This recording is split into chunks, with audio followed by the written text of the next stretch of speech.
Om Namo Bhagavate Vasudevaya.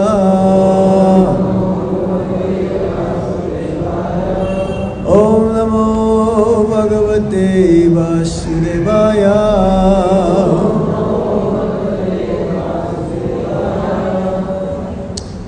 So continue reading from the Bhagavad Gita as it is. Chapter 6, Dhyana Yoga, text 42. Atava yoginam eva kule bhavati dhimatam itat hi durlabhataram loke janma yat idrisam atava yoginam eva kule bhavati dhimatam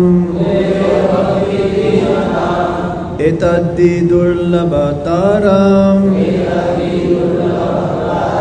loke janma yat idrisam tava yoginam eva kule bhavati dhimatam etaddi durlabhataram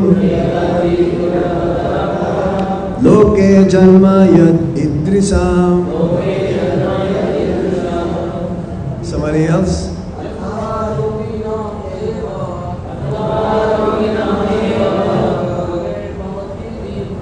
Kule bhavate dhimatam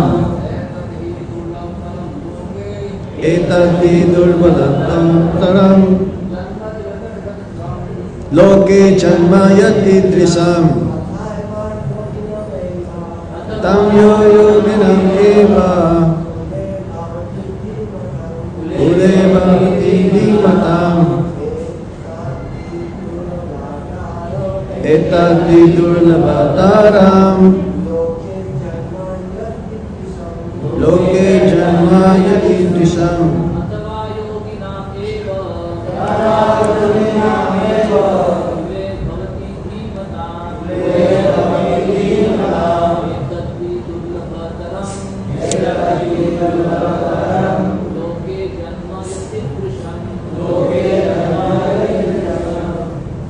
Mataji's? Okay.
Atava or yoginam of learned transcendentalists.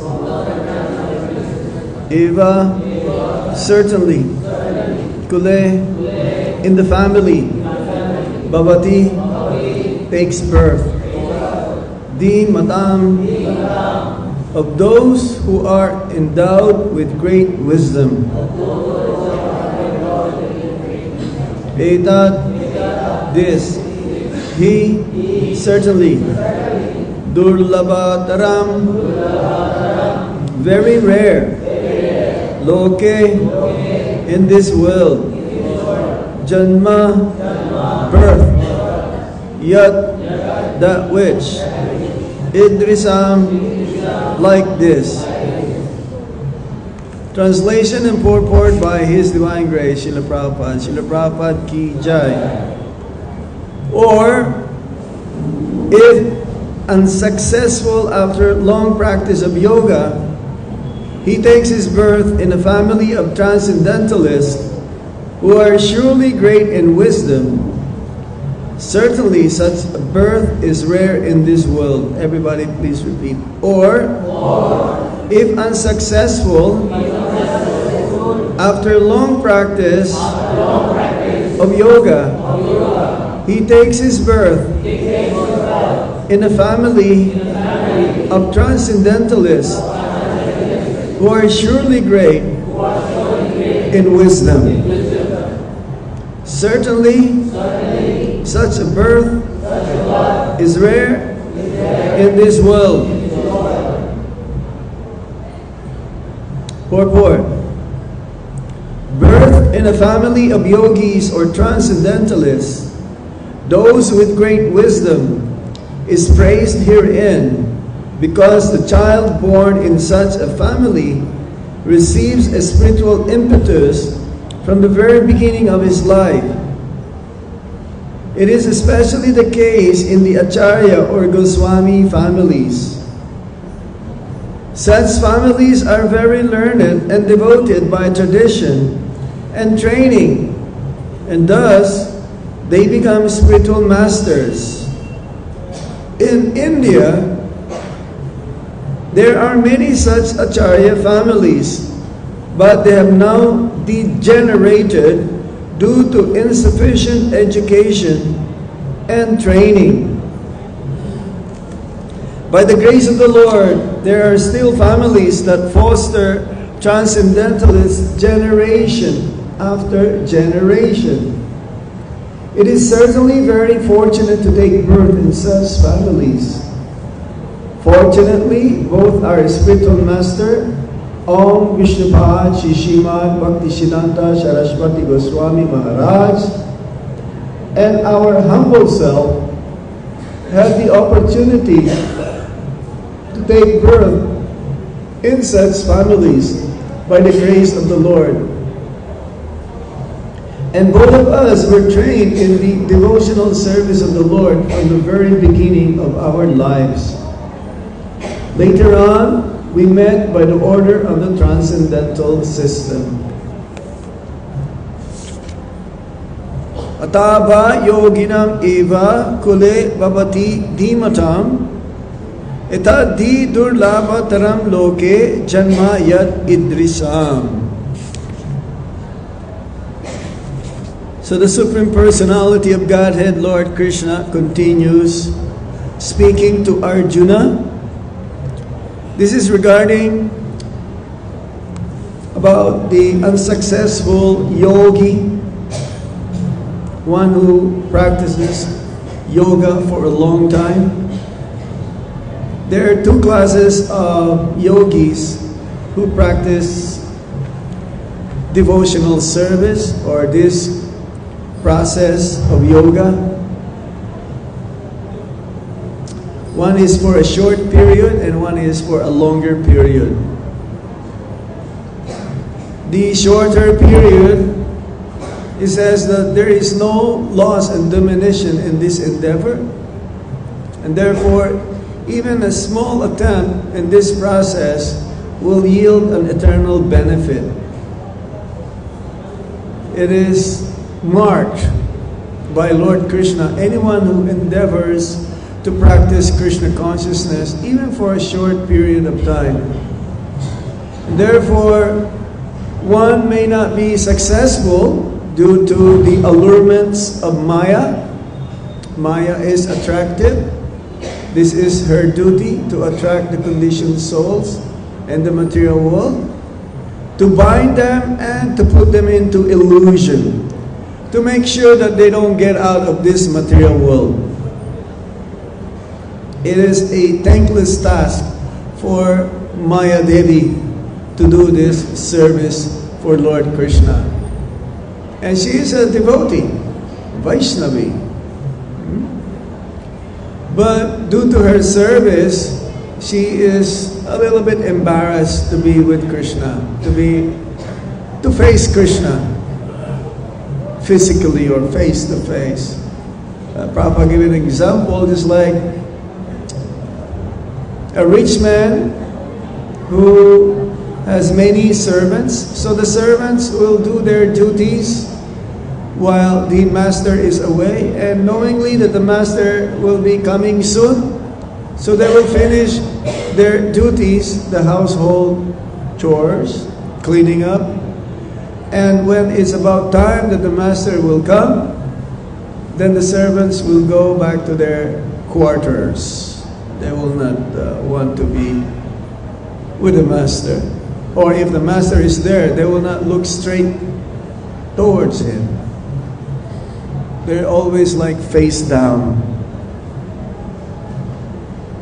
So those devotees who endeavor for such a short period of time, and due to Maya, they become captured by the material energy, and therefore they're not be able to make success in their endeavor. So they took birth in higher planetary systems, some of them, and then they come down again after some time to take birth in an aristocratic family, rich people, or those who are Brahminically inclined.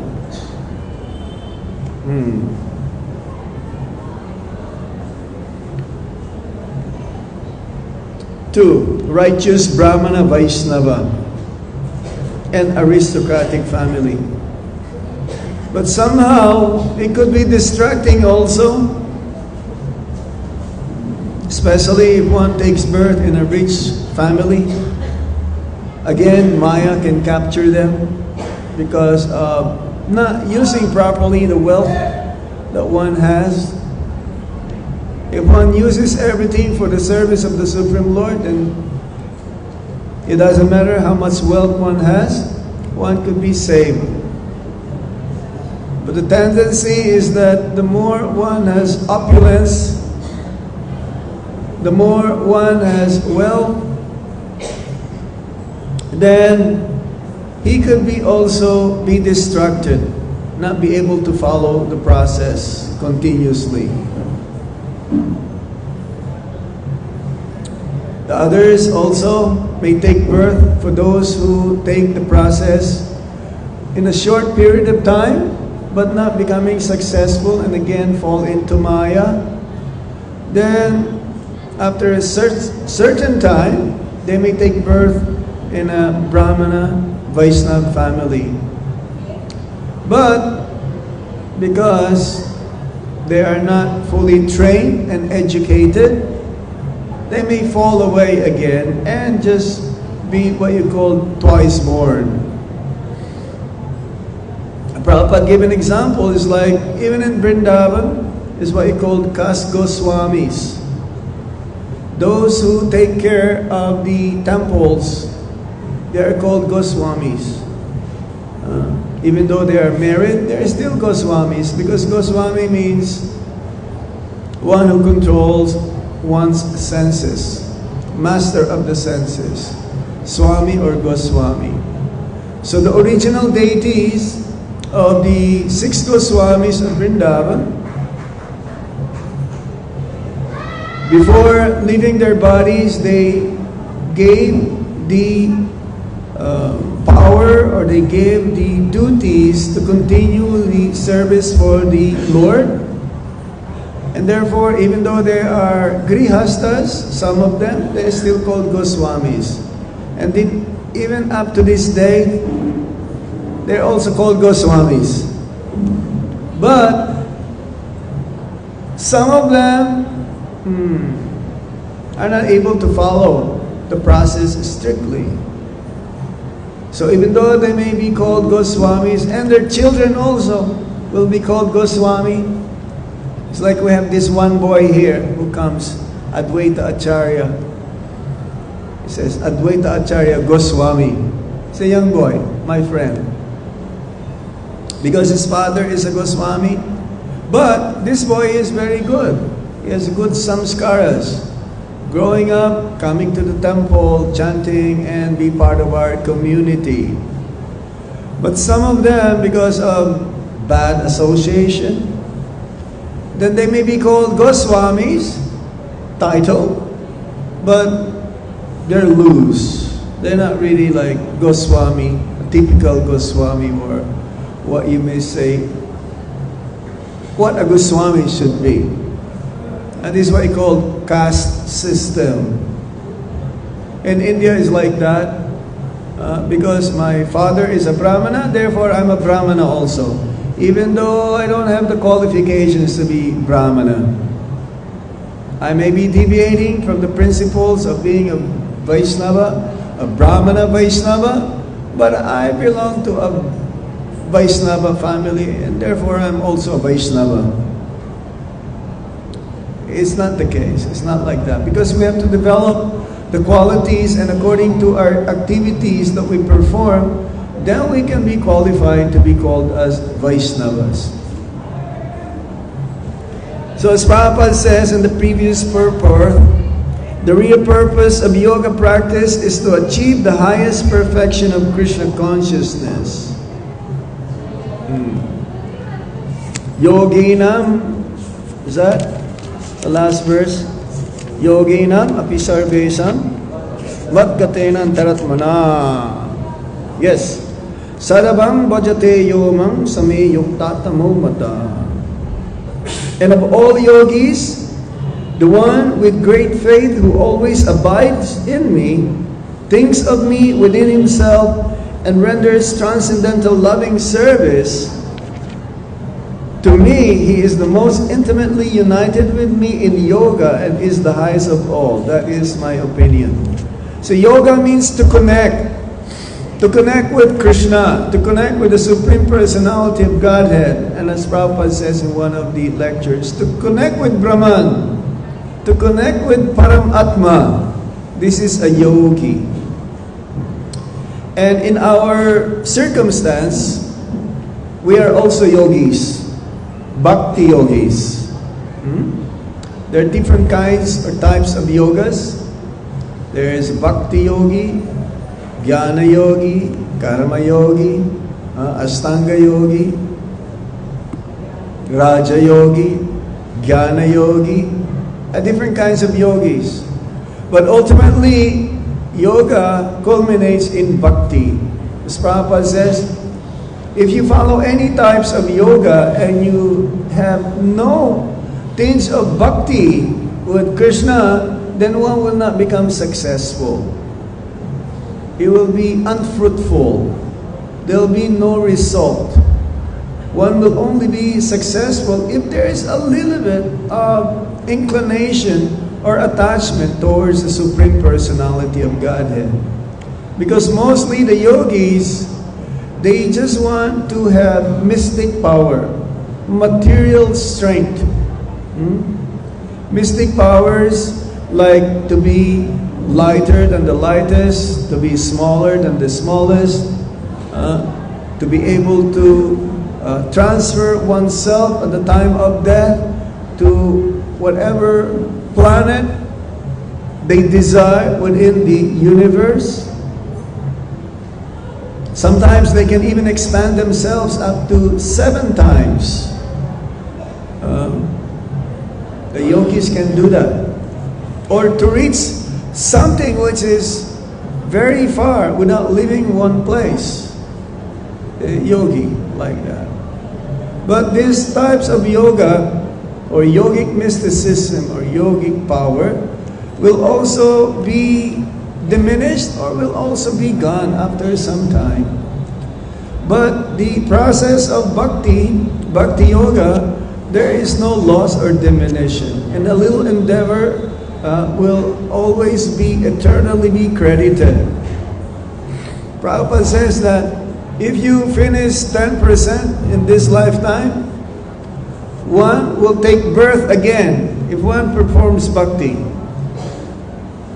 One will take birth again as a devotee in a family of devotees. Yogi means a family of devotees here, which is very rare, very rarely achieved. In a family of yogis or transcendentalists, Prabhupada says also that the demigods, they are in queue to take birth in the family or one of the families in ISKCON.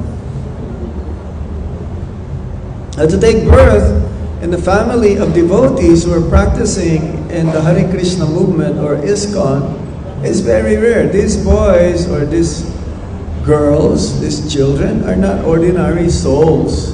Because right from the very beginning, especially as Prabhupada says, at the time of conception or before the conception, the husband and wife should do some Garbhadan Samskar, purificatory process, chant 50 rounds minimum before the conception, so that their consciousness is become pure. It's pure. It's like Lord Krishna, his birth is not an ordinary birth like human being. It's the conception coming from the heart or the mind or consciousness of Vasudeva transferred to the heart of Mother Devaki. This is how Lord Krishna was conceived. And as it says, one should not be a king, one should not be a guru, one should not be a teacher, if one cannot liberate one's subject from the cycle of repeated birth and death. So it's a big responsibility for the husband and wife that if they're going to conceive a child, they have to be sure, make sure that the child will become Krishna conscious. And that's why the prayer is that, Lord Krishna, please have us a child to become Krishna conscious. But greater than that is that to have a child to be Krishna conscious and to help others to become Krishna conscious. Like Bhaktivinoda Thakur, he was praying for a ray of Vishnu that can help save the conditioned souls from miserable condition of life, suffering, full of sufferings and miseries. So that is the highest. So yes, if one takes birth in a family of a Vaishnava, devotees of the Supreme Lord, then that is very rare. It is not a coincidence. That means there must be some previous samskaras of the child that he obtained, and therefore he will take birth in a family of devotees. Especially, Prabhupada says here, that the child born in such a family will receive a spiritual impetus from the very beginning of his life, because the child will always hear the hearing and chanting of the holy name of the Lord, His name, His pastimes. So it is advisable that the mother should take care of the child even while still in the womb by reading from different sections of the Srimad Bhagavatam. It's like Prahlad Maharaj, you've heard the Bhagavad Dharma from Narad Muni, who is narrating to his mother. So the child, even though still in the womb of the mother, becomes fully conscious. They can hear what's going on. So if there is Harikatha discussion in the family, if there is a chanting of the Hare Krishna Maha Mantra, therefore, while still the baby is in the womb of the mother, it gets purified. So much so that when he comes out of the womb of the mother, then he is pure. Because the mother will only eat Krishna Prasad. That means there is a connection, the umbilical cord between the mother and the child is there. Therefore, the child also is being fed with prasadam. Unlike the materialists, they will eat all these nonsense things and then many unwanted food that is not meant to be eaten. There's being food to the child, and what do you expect? And even the child will hear from inside the womb, the materialist, the family, they will hear many things, violence, everything. So it is better, as much as possible, to have a Krishna conscious child, even from before the conception, during the conception, and after birth. The first thing that the child will learn to speak is not Papa, maybe Prabhupada, or Radhe Radhe. In Vrindavan, Radhe Radhe is, the child will learn more easily. So yes, and when the child sees that the parents performing arti, bowing down to the Lord, the child will automatically follow this. We don't have to teach the child, you bow down, you bow down. Yeah, if they see the father bowing down to a sadhu, automatically the child will follow. If the father and mother goes to the temple, offer their obeisances to Prabhupada, the child will also offer obeisances to Prabhupada. And then he will ride to the back of the parent. He will ride at the back.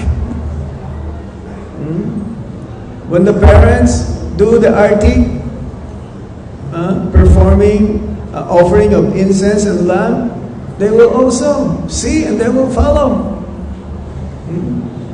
I know some devotees, they have children, they grow up seeing their parents like this, and they learn. And after some time, they will do the arti themselves, even though still young. Still young. They don't want to have anybody do it except themselves. They will grab the items and they will ring the bells and they will do the arti.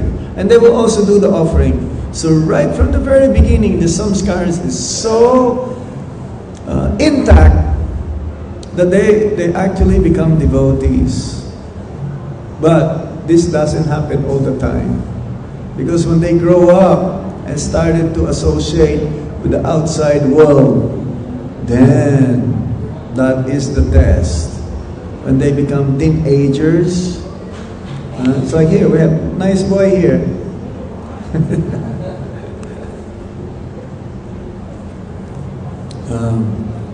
They'll have darshan of the Lord. This is the first thing they will do. They before going to school, they will go have darshan of Gaur-Nitai, Krishna Balaram, Radhe Shyam. Yes, in the beginning is like that. But what to do later on? Because when they grow up, it seems to be that things change. For some it changes. Especially when they associate with non-devotees. Then they will hear all those things which should not be heard. They become affected now. That's why the best way how to educate our children is through homeschooling.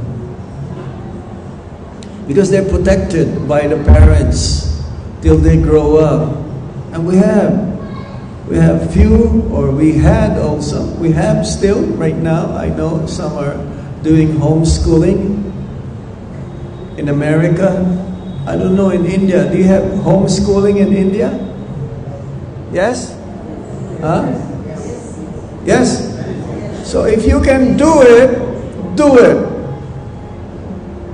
I'm sure the Matajis have time to do it, to teach your own children. Because as soon as you send them to a public school, it changes. The mood changes. They will go to college, they will go to university, and it becomes worse.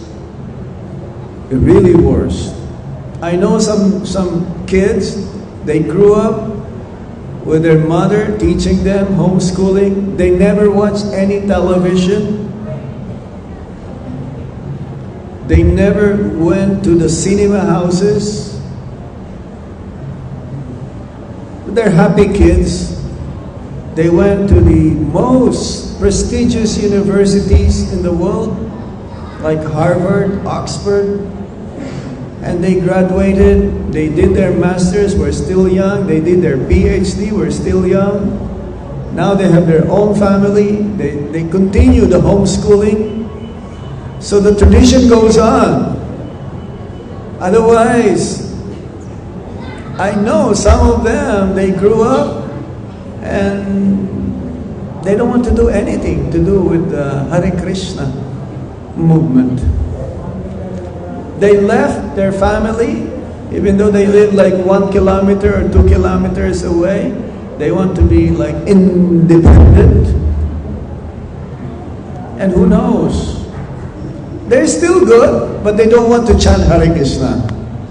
I tried to convince them to chant Hare Krishna Mahamantra, but they cannot promise. They say, Maharaj, I will try.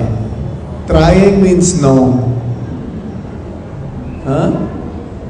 But nevertheless, they had a good background while they're still young. So, again, never diminish. It will take many, many lifetimes for others to reach the final destination, because we have to give up. We have to get rid of these different anarthas within our hearts. Our heart is full of unwanted desires due to lust, due to the attraction to the material energy. And we have to maintain this. Others are very fortunate to live in a family where there are devotees. Even Bhaktivinoda Thakur, he says, I don't mind taking birth even as a dog. As a dog in a family of devotees. How is that? Because if one is in the family of devotees, then he will be also always engaged. His consciousness may not be that high, but he'll be able to still hear the chanting and the glorification of the name, fame, form, qualities, and pastimes of the Supreme Lord. This is the uniqueness of taking birth in the family of devotees. More likely, one can become successful and will be able to fulfill the goal of one's life to go back home, back to Godhead.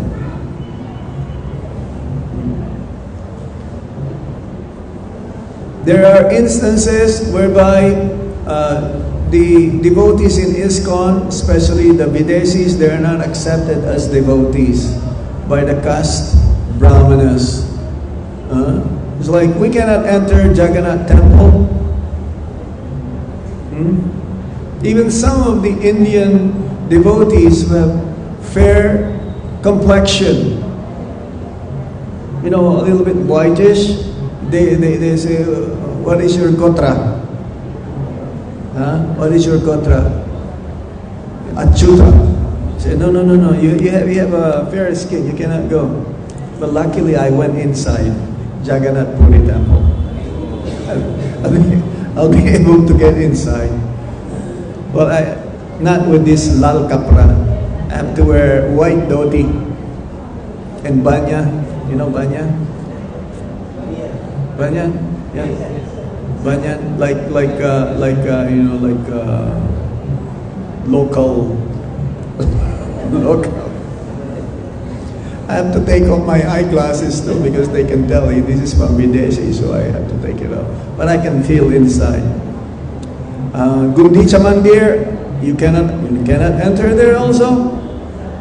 Some of the Brahmanas says, next time you have to take birth as a Brahmana, then you can go inside.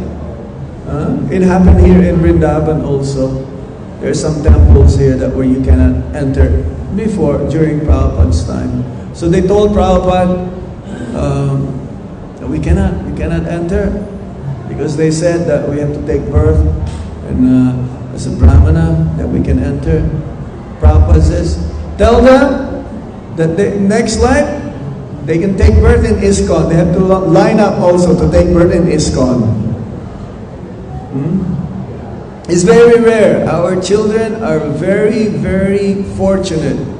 Prabhupada says, after 2 generations, our children will be so powerful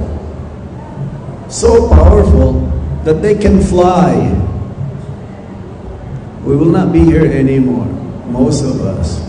It's so powerful because the movement has to go on for the next 10,000 years. And how is that going to happen if our devotees will not train our children to become good devotees? In order for them to become good devotees, you have to be a devotee yourself. Actually, to make them a devotee, it forces you to become a devotee. Even if you are not inclined or a little bit not so strong. But making them devotees, the children, makes you become strong devotees.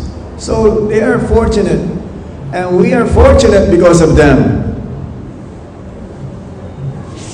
So much so that some of these children, they took birth in a family of spiritual masters, Prabhupada says here. Because they are learned and devoted by tradition and training, and thus they become spiritual masters. And this is the story of our founder Acharya, His Divine Grace, A.C. Bhaktivedanta Swami Srila Prabhupada, and his Guru Maharaj, Srila Bhaktisiddhanta Saraswati Thakur. Both of them are very fortunate. They took birth in a family of devotees, transcendentalists, that Gaur Mohan De, he will invite the sadhus to his house, and he will feed them, and he will give them donation, and he will ask them to bless his son Abhay to be a devotee of Srimati Radharani. And the same thing with Bhaktivinoda Thakur, he was praying like that, to have a son to be like a ray of Vishnu, very powerful Vaishnava. That Bhaktisiddhanta Saraswati Thakur, when he was a young man, or young boy, in school, he will not read the school books. Instead, he will read the books that were written by Srila Bhaktivinoda Thakur. This is where he learned how to write and to publish books from his father. So we pray that somehow that we have all of these children present children, like these children here, to become powerful, but it will be depending on us. Our purity will affect them to also become pure. So that our movement will go on for the next 10,000 years. Hare Krishna. So I stop here. Any questions? Any comments? Vishnu.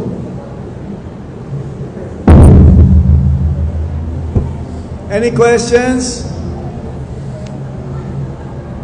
Yes, right there at the back.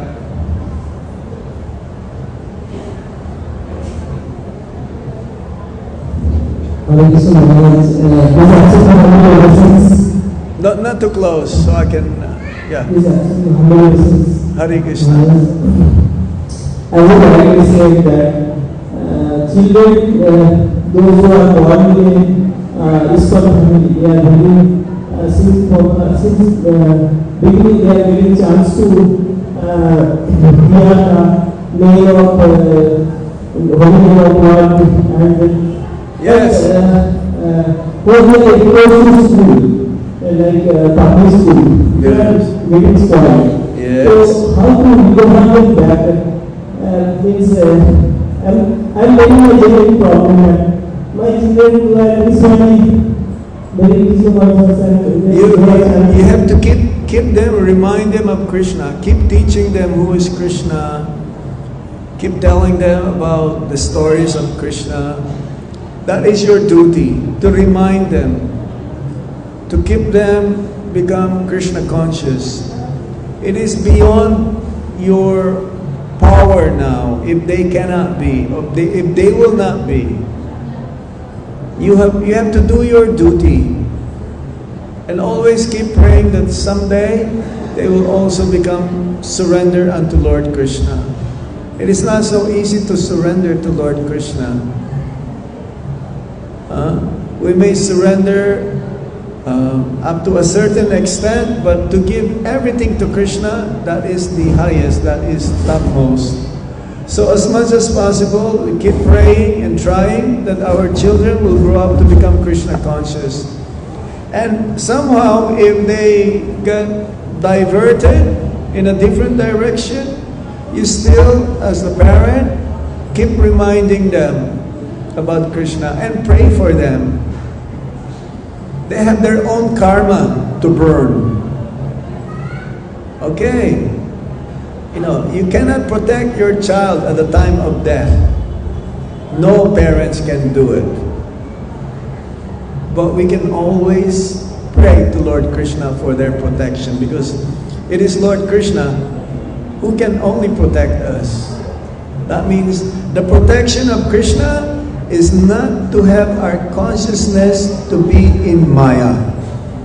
That is the protection. That's what we mean by Sarvadharma Parityajya.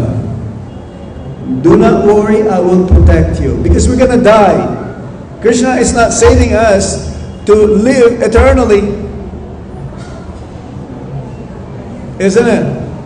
The saving or the protection of Lord Krishna is for our consciousness not to fall down to be in Maya. That is what protection means. Okay? So we pray like that to please Lord Krishna, protect my child from being in Maya. That's all we can do. We cannot do much beyond that. Huh? Can we do better than that? No. And when you pray to Lord Krishna for them to be Krishna conscious, automatically you also becoming Krishna conscious. Because you're praying to Lord Krishna. That is one of the limbs of devotional service. Okay? Give them as much Mahaprasad as possible. You cannot do much. Anything else? Yes, sir.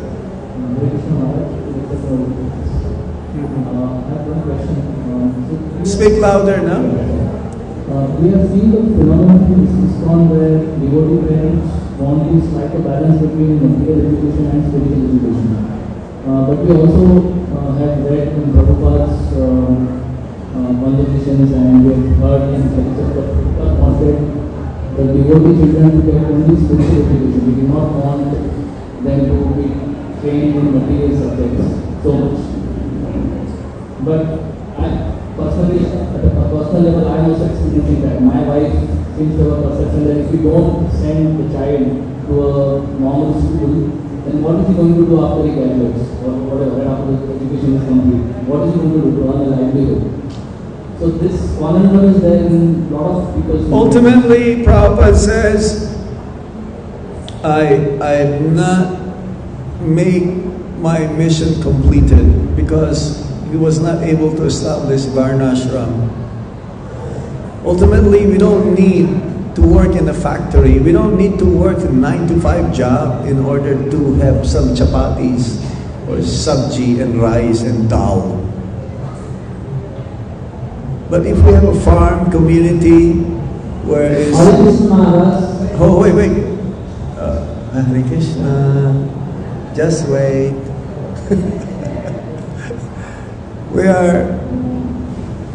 We can sustain ourselves. We can live without computers. We can live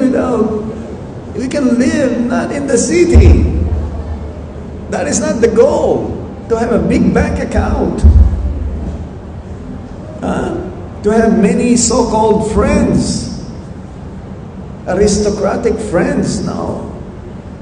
Our motto is what? Simple living and high thinking. But we're caught up. Everyone is in the city trying to earn money. And we're forgetting the goal of life. What is the goal of life? To go back home, back to Godhead. So that's why we're trying to establish as much as possible this Varnashram Dharma. Farm communities. We can live with only few cows, milking cows. We can grow our vegetables, our fruits, our grains. And maybe we have to go to the city just to buy some petrol. Other than that, we don't need anything, isn't it? So how do we balance this now? Because you're going to live in the city. No, take care of your children as much as possible. Show them your love and care. That you really want them to become Krishna conscious. Whatever happens after that is beyond you. Okay. Anything else? Yes, sir. Hare Krishna Maharaj. My aim is to be a businessman, yes, and I also want to be a Krishna Yogis, What? with various children. Huh? My aim is to be a businessman, and I also want to what's it? Okay, my aim is to be a businessman. aim is to be a businessman. And I Okay. also want to be a Krishna Yogis. So distribute books. That's the best business. That is our only family business. Book distribution. Okay? Distribute lots of books. Tax your brain how you can distribute books. And if you make lots of money for whatever business you're going to be venturing upon, give to Krishna. 50%. Not 2%. 50%. This is the formula of the Goswamis. 50% for Krishna, 25% for you in case of emergency, and 25% for your family members. Not 99% to your family, and only 1% to Krishna. Okay, I want to do that. How much I should sound for me? How? Sound that mantra. What? Chant. How to chant? I should chant. How much you should chant? Yes. 24 hours. I can't chant because No. I must Just be practical. We chant 2 hours every day, minimum. Okay? You have time to eat, you have time to sleep, you have time to work. 2 hours of chanting Hare Krishna Maha Mantra. That is the prescribed number. 16 rounds.